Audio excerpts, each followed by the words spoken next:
சற்று முன் கிடைக்கப்பெற்ற மிக முக்கியமான செய்தி ஒன்று வெளியாகியுள்ளது.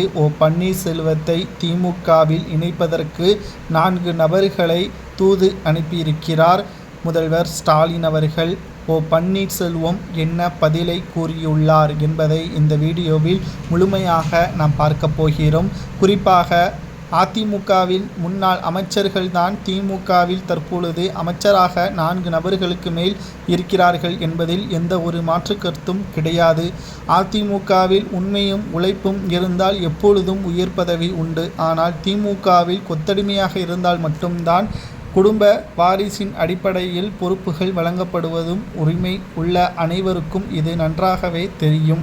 ஆனால் சில குறிப்பிட்ட நபர்களுக்கு மட்டும்தான் நேரடியாக முக்கிய பதவிகளும் உயர் பதவிகளும் வழங்குவது திமுகவில் எப்பொழுதுமே உண்டு. ஏனென்றால் அதிமுகவோ பிற கட்சியிலிருந்தோ முக்கிய பதவியிலிருந்து வெளிவந்தவர்கள் திமுகவில் இணைந்தவுடன் அந்த பதவிற்கு இணையான பதவியை தான் பெறுவார்கள்.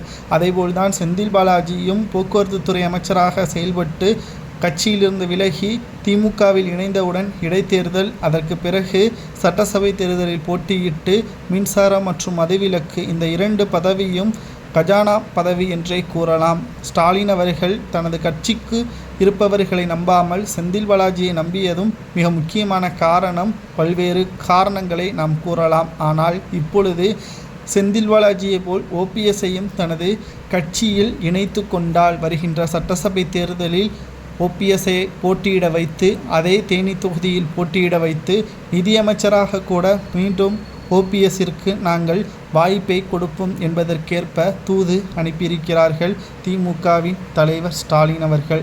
இதற்கு ஒரே வரியில் ஓபிஎஸ் அவர்கள் கூறிவிட்டார், சிங்கத்திற்கு வாளாக இருப்பதை விட நாய்க்கு ஒட்டுமொத்தமாக அடிபணிந்து இருப்பது மிகவும் கேவலமானது.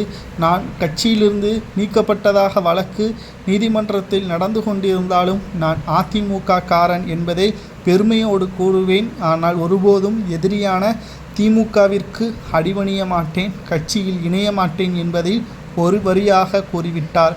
ஆனால் இந்த இடத்தில் எடப்பாடி இருந்திருந்தால் நிச்சயம் பதவிற்காகவும் சென்றிருப்பார். இது திமுகவில் இருந்து வந்து மட்டும் அழைப்பா என்று கேட்டால் நிச்சயமாக கிடையாது. பாஜக துணைத் தலைவர் பதவியும் வழங்கப்பட வாய்ப்புகள் இருந்ததாக கூறப்பட்டது. ஆளுநர் பதவியும் வழங்கப்படுவதற்கான சூழல் இருந்ததாகவும் கூறப்பட்டது. அனைத்தையும் ஓபிஎஸ் அவர்கள் மறுத்துவிட்டார். ஓபிஎஸ் அவர்கள் மறுத்தது சரியா அல்லது திமுகவிலேயே ஓபிஎஸ் இருந்திருக்கலாமா என்பதை கமெண்ட் வாயிலாக கூறுங்கள்.